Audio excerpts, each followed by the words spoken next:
Accompagné d'une importante délégation, le ministre de l'Énergie et des Mines, Dr Shakib Khlil, a effectué une visite de travail d'inspection le 11 février 2010 dans la wilaya de Tiaret, où il a procédé à la mise en service de plusieurs projets énergétiques. Le ministre a entamé sa visite par la mise en service de la DP Gaz de Sir Abdelghani, qui permettra le raccordement de 652 foyers. Dr Shakib Khlil a procédé ensuite à l'inauguration de la nouvelle agence commerciale située dans le centre-ville de la commune de Sougar. Mise en service en novembre 2008, cette agence répond aux normes internationales. Sur le site du poste PRS de Sougar de Sonatrach, la délégation a suivi une présentation sur le projet LZ2, un oléoduc devant relier les zones industrielles de Hassermel et Arzeu. La réalisation de cet oléoduc, qui sera réceptionné à la fin du mois de mars prochain, avec la nouvelle station de pompage de Hassermel, permettra le transport de près de 6 millions de tonnes de GPL par an à travers un réseau de pipeline d'une longueur de 495 km.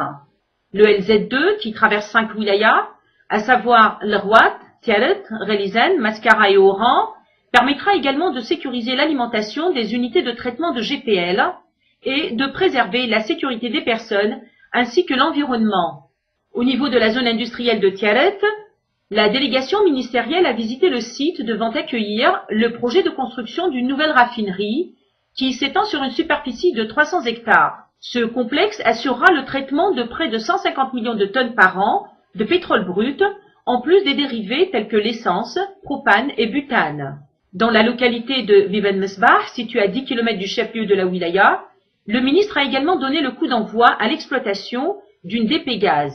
À Tiaret, Dr Shakib Khlil a inspecté le poste transformateur 6030 kV, géré par GRTE, filiale de Sonelgaz, chargé de la gestion du réseau transport de l'électricité. En dernier lieu, le ministre s'est rendu dans la région de Raouia, située à 35 km au nord de Tiaret, où les travailleurs de l'entreprise nationale des travaux au puits, ENTP, qui sont sur site depuis novembre 2009, venaient de découvrir du gaz.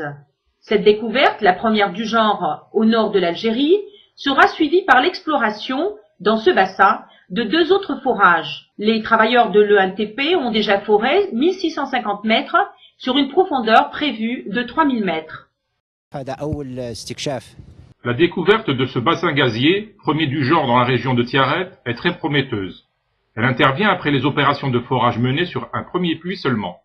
2 autres puits, dont les découvertes, je le souhaite, seront dirigées vers le domaine de la production au niveau du projet de la raffinerie de Tiaret, devront subir les mêmes opérations.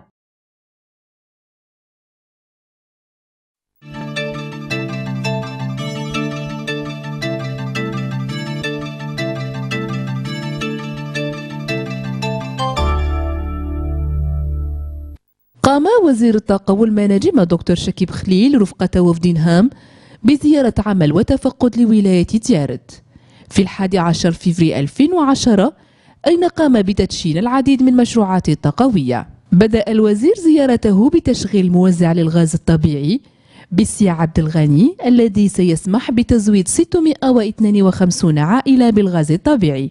قام بعدها الدكتور خليل بتدشين المقر الجديد للوكالة التجارية الواقعة وسط بلدية سوقر، والتي دخلت حيز التشغيل في نوفمبر 2008. تتماشى هذه الوكالة والمواصفات الدولية. تلقى الوفد الوزاري على مستوى الموقع الوظيفي الاستراتيجي لسوناتراك بسوقر عرضا عن مشروع الزاد 2، وهو خط أنبوب للغاز يربط المناطق الصناعية لحصرمل وأرزيو. يهدف خط الأنابيب هذا الذي سوف يتم استلامه في نهاية مارس المقبل والمحطة الجديدة للضخ بحصرمل بنقل ما يقارب 6 ملايين طن من الغاز المسال سنويا من خلال شبكة خطوط الأنابيب يبلغ طولها 495 كيلومتر. والألزاد 2 يمر عبر 5 ولايات وهي الأغواط، تيارت، غليزان، معسكر ووهران، وأيضا تأمين وحدات التصنيع لمعالجة غاز البترول المسال والحفاظ على سلامة الناس والبيئة. زار الوفد الوزاري على مستوى المنطقة الصناعية لولاية تيارت الموقع المقترح لبناء المصفاة الجديدة، والتي تتربع على مساحة 300 هكتار. سوف يضمن هذا المركب معالجة ما يقارب 150 مليون طن سنويا من النفط الخام، بالإضافة إلى مشتقاته مثل البنزين والبروبان والبوتان. في بلدية بيبن مصباح الواقعة على مسافة 10 كيلومترات من مقر الولاية، قام الوزير بإعطاء إشارة لتشغيل موزع للغاز الطبيعي. كما عين دكتور شكيب خليل بتيارة المحول الكهربائي 36 كيلو فولت تحت إشراف GRTU، وهو فرع من فروع سونا الغاز مكلفة بإدارة شبكة نقل الكهرباء.